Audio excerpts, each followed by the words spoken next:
Moms really do it all, don't they? Amen. They are the coaches, the chefs, the psychiatrists, the doctors. All of those things and much more. Not titles they're often recognized for, but it's true. They can do it all. And part of a mom's goal is to pass all of those talents and all of those lessons on to their kids so that their kids can grow up and in return pass those same things along to their kids and so on and so forth throughout the generations. Well, I stand before you this morning as an example of a few lessons that my mom passed along that just didn't take. Sorry, Mom, but it's true. One of those lessons growing up was the separation of clothing attire. You had school clothes, you had church clothes, you had your everyday clothes. Moms, you know what I'm talking about. Mom, I didn't wear my church clothes this morning. I'm sorry to disappoint you in that way. Another lesson that my mom tried to impart to me that just didn't take is the lesson of you don't wear your socks outdoors. Mom, did you ever have that conversation with your kids? Yeah. And you're looking at me and thinking, well, he has shoes on, but I need to be honest, the whole reason I bought these shoes is because they were advertised as socks with a sole. They're so pliable and there's like no insulation to them. They are minimal shoes that I was online shopping one day and it said socks with a sole. So it's kind of like a gray area, Mom. I bought shoes that would allow me to still go out with socks on, essentially. Sorry about that lesson not taking either. There are some outward qualities of my mom I did take on, though. They're not lessons, they're just things that I had no choice in that God decided to pass along from me. One of them is my bad vision. My mom's wearing contacts this morning, so she's hiding it, but I wanted to wear my glasses this morning. And if you can see these up close, I swear these things could stop a bullet, they're so thick. It's like bottle glasses, bottle top glasses, or whatever they say. So I got that from my mom. And then I also got my skin complexion from my mom. The same complexion that caused kids to call me Casper the Friendly Ghost growing up. Or now, even at Degage, some of the patrons call me the Great Translucent. So Mom, thank you for those physical outward qualities that have been passed along to me. She wears them much more beautifully than I do. But my outward appearance is definitely a mixed bag as far as what my mom has handed down to me. But I think there are some things inwardly that are a great reflection of my mom. And I think that if you were to spend enough time with me and have experiences with me, there are some qualities that I hope would come to the surface that I could probably say to you, oh, those came from my mom. That's why I am that way spiritually, or this way socially. And we're going to look at some of those qualities from Jesus' mom this morning. So before we turn to our main text, can we bow our heads in prayer once again? And I want to pray over some specific things on this Mother's Day. So let's pray together before we go to the Word. God, we do thank you for our moms. They are one of the greatest gifts we have on this planet. But I want to lift up some other folks in prayer this morning as well. I want to think of those individuals who cannot be a mother for a wide variety of circumstances. I want to pray for those who are expecting a child right now, and the uncertainty and the fear that is mixed in with the joy and the excitement. I want to pray for those who have lost a child. One of the great injustices in this world that we have to experience is parents outliving their children. I want to pray for those who have lost a mother.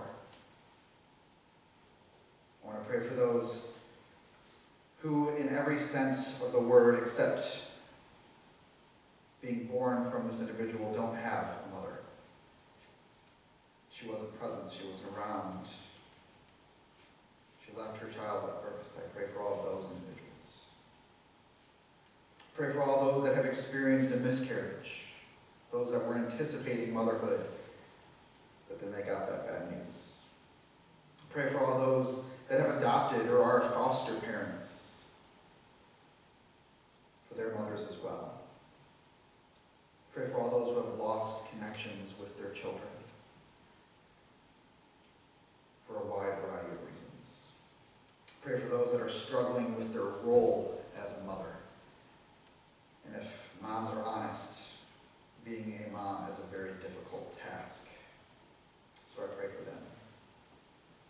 I pray for all those that have been denied or abandoned by their mothers. So we not just pray for mothers this morning, but we pray for all these unique circumstances. And we know that this day is not just for moms, but for everyone else that was mentioned in the prayer this morning. Now as we look to your word, help us to learn from it, especially the moms. May they see qualities in the life of Jesus' mom that they can take hold of and pass along these lessons to their children. In your name, amen. Our main text is in the book of John. I think I've shared with you all that the book of John is my personal favorite book of the whole Bible. So I tend to preach out of it a lot. And it's a story that we're all very familiar with. It's the story of Jesus' first recorded public miracle. He could have done some miracles before this that just weren't recorded in the scriptures. We can't really comment on that because we don't know. But this is the first recorded miracle of Jesus' life. And in this passage, we're going to be looking at verses 1 through 9. In this passage, we really see some heartwarming and, in my opinion, hilarious interactions between Jesus and his mother. And so we're going to study some of these interactions between mother and son, and hopefully pull away some truths, some lessons that we can pass on to our children as a result. So the passage starts, chapter 2, verse 1. On the third day, there was a wedding in Cana of Galilee, and the mother of Jesus was there. And both Jesus and his disciples were invited to the wedding. I want to stop there for a moment because I actually think this text is hilarious. Look at the way it's worded. Sometimes the way the Bible words things, I think, is lending itself to humor, and we miss it. It says very clearly that Jesus and his disciples were what? Invited to the wedding, right? When it gets to Mary, Jesus' mother, it simply says, she was there. Was Jesus' mom a wedding crasher? That's what it sounds like here in this passage. But isn't it how it is sometimes, kids? Sometimes you and your friends are invited to something, or you invite your friends over and your mom is just simply there. You didn't really invite her to the party, you didn't really invite her to the gathering, or when you can't drive yet and you have to have your parents bring you to the mall or wherever it is, and they choose to stick around, so you invite your friends to the mall and your mom's just there. Right? That's apparently how it was in Jesus' time too, because the disciples and Jesus were clearly invited. That's what the text says. Jesus' mom was just there for some reason.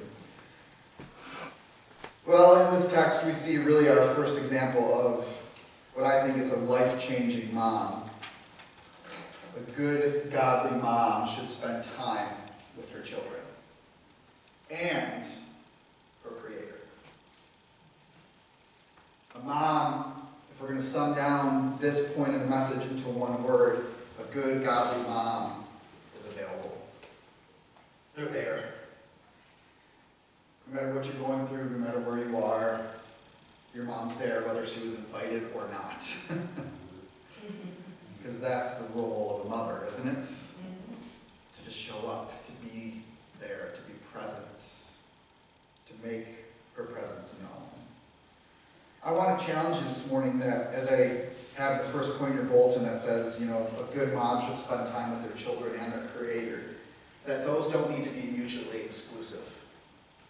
Spending time with your children can also be spending time with your Creator. They were made in the image of God, aren't they? From a very young age, before you were able to even really teach your kids many qualities, aren't there qualities of their Creator in them that you see? I think kids are great examples on what an unbiased mind looks like. My parents used to tease me because when I was a little kid and we'd be on a road trip somewhere and we'd stop at McDonald's, and you know how McDonald's had those play places and the ball pits and all of those things? There would be other kids in those pits that even speak English, and within 5 minutes we were best friends. There is a unity and an innocence in a child that is a great reflection of our Creator. And so, moms, when you spend time with your kids, and maybe that day you're feeling guilty, I haven't had time to pray for them today, or I haven't had time to spend in the Word, or do my devos, I just really want to challenge you that spending time with your children and spending time with your Creator don't have to be two different things. They can overlap. You can see your Creator and the goodness of God and the joyousness of God and the playfulness of God and so many other qualities of God in your kids. And by spending time with them, you are in many ways spending time with God.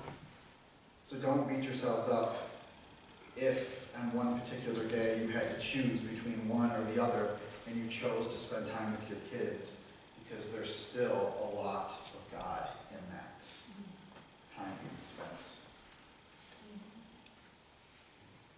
That's why Jesus says the kingdom of heaven belongs to such as these, because he himself, who is God, saw qualities of the kingdom in them. Another thing I want to point out from this text that I think is very important is these friends of Jesus felt safe with Mary in their presence, spending time with them. I had a home growing up that was the hangout home. You all know what I'm talking about? You all have one person's home in your group, that's where you go most of the time, right? My home was the hangout home, and I think, honestly, that my parents' retirement probably got pushed back a number of years because of the money they spent on groceries, feeding our neighborhood, because my mom created a safe home, a place where kids wanted to be. Even if my mom wasn't invited and she was there, they felt safe with her there. Most of my friends grew up in divorced homes, and so they felt safe in a home where there were two parents. They felt safe in a home where there wasn't much shouting. There was some shouting, and usually it was directed at me for good reason, but they felt safe there, because that's the space that a good mother creates, not just for her children, but for other children as well. Jesus and his disciples were clearly fine with Mary crashing the same party that they were at. We read of no grumblings here from her being present at this wedding. Let's move on to the text. So again, if we had to sum up this first point, I would say that a good mom's available. She's simply there, whether she was invited or not. We read on to verse 3. It says, "When the wine ran out, the mother of Jesus said to him, 'They have no wine.'" Oh man, so what? No more wine. What's the big deal, right? Why is this such a big problem? Well, in this passage we see that a good mom or a godly mom should seek counsel from her children. Maybe this seems counterproductive to you, like kids should not be setting the tone in a home, and I'm not saying they should. But we also know there are scriptures when Paul wrote to Timothy that no one should look down on him for his youth, right? That's not just a command to Timothy, but that's also a command to older people not to look down on people just because they're young. Isn't that true? It's a two-way command. A good mom seeks out their children for counsel and for help. Mary did that here in this text. There was a problem. They had run out of wine. Why is this a problem? Well, according to Jewish customs and in biblical times, wine was a really important part of Jewish festivities. In fact, rabbis had a saying in Jesus' time. They would say, without wine, there is no joy. This is an actual recorded saying. Without wine, there is no joy. So wine was a very important part to Jewish celebrations, including weddings. And so this host runs out of wine, and there is risk of humiliation and embarrassment from all of these guests. And we don't know the story of how Mary knew this host, but she is concerned. She's an empath, so she's empathetic for this poor host that has run out of wine. And for all of you moms and wives that have hosted parties, there are sometimes things that have happened with the food. Maybe you didn't take it out of the oven in time. Maybe you didn't know one of your guests are allergic. And it's embarrassing for you, isn't it? And you wouldn't wish it on anyone else. Well, that's where Mary is here in the story. She feels for this poor host. They've run out of wine. And what does Mary do with this problem? Who does she bring it to? For Simon. She goes to Jesus and says, they have no wine. Good moms, if you're going to sum up this point to one word, I would say have humility. They have humility. They seek counsel from their children. Children have unique perspectives we can learn from, don't they? It was a few months here in a message I had asked the whole group, what are some images of God that you can think of? When I say God, what are some things that pop in your head as far as imagery? And there was a young person in the congregation that shared when he drops food on the floor and ants come to collect it, he saw that as redemption because he made a mistake, but it was being redeemed by these ants. You remember that? None of us in a million years ever would have thought of that scenario, would we? But there's actually great brilliance to it. Because kids have a creativity that is natural to them, that for whatever reason through life we lose it as we get older, don't we? They have a way of seeing the world and experiencing the world that is unique, that we can't relate to as we get older. In fact, studies have shown through neuroscience that kids have a unique ability to think deeply without crossing the line of overthinking. Isn't that true? They have a way of thinking deeply into something without complicating it into overthinking and analyzing. We can learn from kids. There's this social science called restorative practices. It's something we practice at Degage a lot, and I actually did a brief message on it. Remember the social discipline window that I drew up? Part of this study was done on kids, and the hypothesis of restorative practices says this: community, specifically children in community, are more likely to comply and obey when things are done with them, not to them. And here's what that means.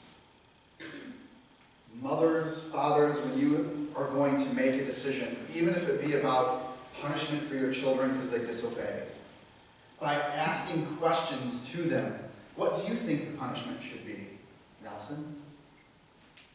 What do you think the consequences should be for those actions?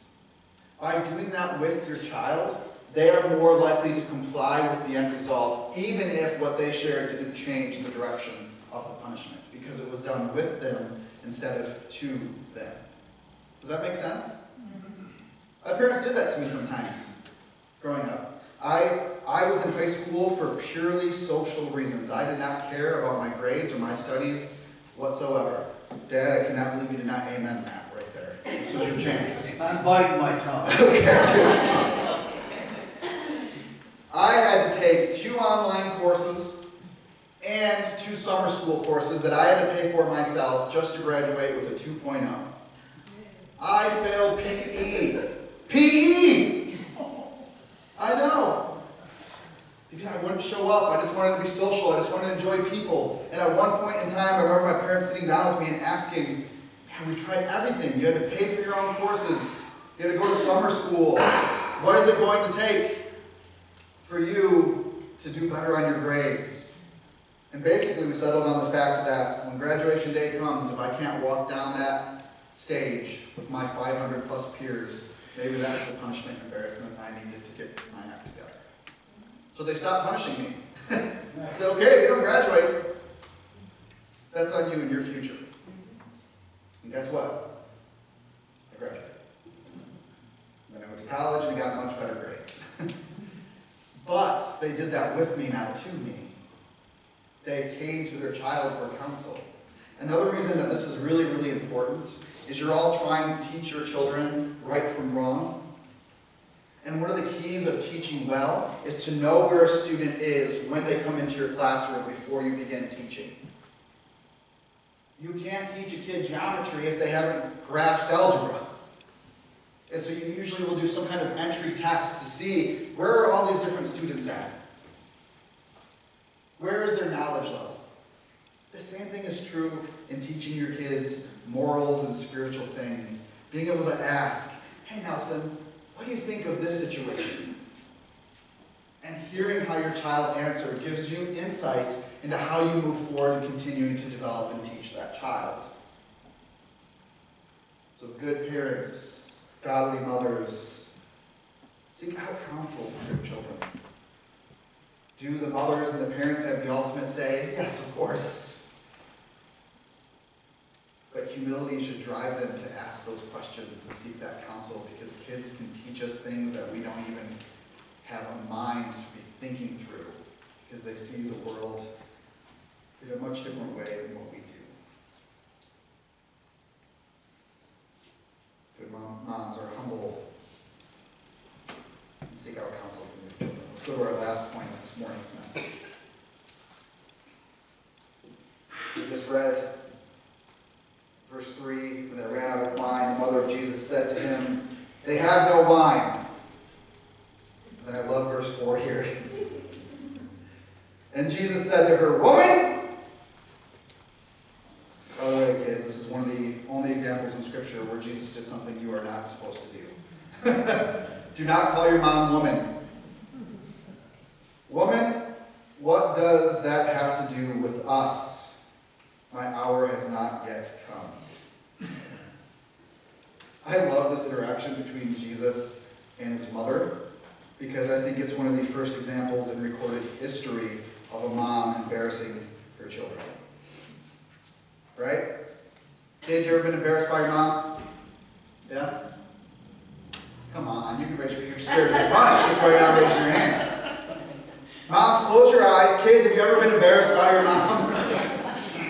I think moms went to a universal school on how to embarrass their children, actually. Because they all have some of the same tools. My mom did this, there's something on my face, licking the thumb, and then wiping it off. You ever experienced that? How is that any more sanitary than just leaving whatever's on my face there? She would do that to me sometimes, It's gross. That's embarrassing, Mom. She did that this morning. That's when you choose to stop biting your tongue, right there. Or when we would be school shopping for new clothes, she would do this thing where she would shove her hand down the waist of my pants and jiggle them. Make sure there was room to grow into them. So there I am standing in a Kohl's and my mom's, come on, Mom. That's what's happening here with Jesus and his mom. Jesus, they have no wine. Woman, what? Why? I have nothing to do with this. Why are you bringing me into this? Come on, Mom. You're embarrassing me. But you know what I love about this? There's also, if you read between the lines in this little verse, a great quality of a mom. It's not the quality that is our main point, but it's a quality that I think is worth highlighting nonetheless. Moms just look for opportunities for their kids to shine, don't they? Isn't that really what Mary's doing here? my boy can take care of this. Looking for an opportunity to put her kid on a pedestal so that the world can see how gifted they are. Moms do that selflessly. They would rather have their kid be praised than they receive that praise. I love that about Jesus' mom here. Even though Jesus didn't like it, Mary still did it. Our last point that we see in this part of the passage is a mom should surrender their child to a higher calling. A mom should surrender their child to a higher calling. And maybe you're asking the question, well, how do you get that out of this verse here where Jesus says, and Jesus said to her, "Woman, what does that have to do with us? My hour has not yet come." And in verse 5, Mary says, or it says in the text, his mother said to the servants, "Whatever he says to you, go and do it." That text heavily implies that Mary knew something supernatural was going to happen. That her son was capable of doing the supernatural. Obviously she knew that. She was a virgin when he was conceived. But again, this is the first recorded miracle in Jesus' life. So we don't know that we saw Jesus doing anything else supernatural leading up to this point. Maybe he did, and maybe Mary saw that, but we don't know. What we do know is in this text, there is a wedding full of people, and they have run out of wine. And Mary knows that her son has the ability to do something about it. And not because he was wealthy enough to go down to the corner store and buy a bunch more wine. That wasn't why Mary went to Jesus. She knew, she was acknowledging his supernatural ability to address this issue. And by acknowledging that first step of her son's supernatural ability, if you follow that reasoning all the way down, you know what that means? She was also acknowledging all the Old Testament prophecies that said her son would die a horrific death for humanity. She acknowledged all of that, whether she realized it or not, in that moment of recognizing my son is God in the flesh. He can take care of this wine problem. She's also acknowledging my son will die for humanity on a cross. She surrendered her son to a higher calling. And we know that because she stood at that same cross about 3 years later, surrendering him, recognizing that even though God gave me this child first and foremost belongs to God. And although this is not the outcome I would want for him, I will surrender him. This child is not mine.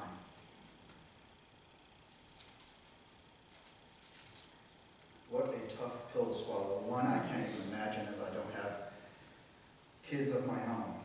But Mary is a perfect example of surrendering her child to a higher calling. I think my mom was a close second on that example.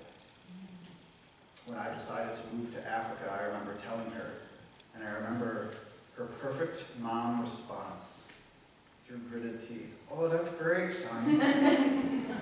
I'm so happy you're going to that third world country that is the capital of the world in violent crime. That's wonderful.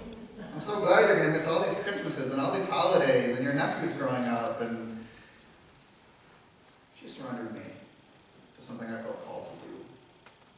Despite knowing it meant a 9-hour time difference, despite knowing it meant a 23-hour plane ride, despite knowing it meant missing birthdays, despite knowing it meant hearing you cry over the phone through certain difficulties and not being able to be there to hold me. She surrendered me to all of that. She surrendered me to a higher calling than what she wanted for herself and her son. In fact, to this day, in the front of my Bible, I have a sticky note, hate, that she put in there secretly without me knowing, and I found it when I got there. The quote I've shared with you before from T.S. Eliot, "Wherever you are, be all there." If that's not a selfless mom, I don't know what is. She surrendered her kids to a higher calling, just as Mary did. Parents, I'm not going to preach on this very long because it would be hypocritical of me to do so without having my own kids. But here's ultimately what this last point boils down to. Your kids have free will to do what they will. If God was willing to grant them free will to even make their own mistakes, you need to be willing to let them make mistakes too. Yes, it's your job to guide them, to direct them, but it is not your job to absolutely control them. God doesn't even absolutely control us. Because sometimes surrendering someone to a higher purpose means letting them learn from their mistakes. I can't imagine having to do that as a parent. Honestly, that's one of the reasons I don't have kids, because I know you can do everything right as a parent, and guess what? No parent does. But you could do everything right. You could be the perfect parent, and those kids still have the free will to make their own choices. That is horrifying. I am not brave enough to step into that situation. For those of you that are, I admire that. But remember, those kids that you pour all the time, money, emotions into, they are not yours. Surrender them to a higher calling. I want to close our time this morning by actually reading the rest of the passage. Right now we're only through verse 5. Mary just turned to the servants and said, "Whatever he tells you to do, do it." And we get to verse 6. It says, "Now there were 6 stone water pots set there for the Jewish custom of purification, containing 20 or 30 gallons each." So these are huge pots. 30 gallons each in these pots. Verse 7, Jesus said to them, "Fill the water pots with water." So they filled them up to the brim. And he said to them, "Draw some out now and take it to the head waiter. If you are this servant, you have to be trembling as you're bringing that glass to the head waiter, because you're bringing dirty water in your mind. And it's probably going to mean you're fired. So you bring that trembling water over to the head waiter. We're down into verse 9. When the head waiter tasted the water, which had become wine, and did not know where it came from. Basically, he says, "You saved the best wine for last." Usually you give the best wine at the beginning because it has the highest alcohol content and people get a little bit tipsy, and then you bring out more watered down wine because they're not noticing it now, right? And this head waiter says, "You saved the best for last." What I want to point out as we conclude this time together is that this change, this miracle of water to wine, didn't take place in an outward way that people could see. The jars didn't change. The jars were still big water jars. The change, the transformation was internal. Mom, this morning, outwardly, there's some lessons I didn't take away very well. But my hope would be that if people spend time with me, they get to experience some of the finer qualities you've given me. Qualities of being available and present with those that need it.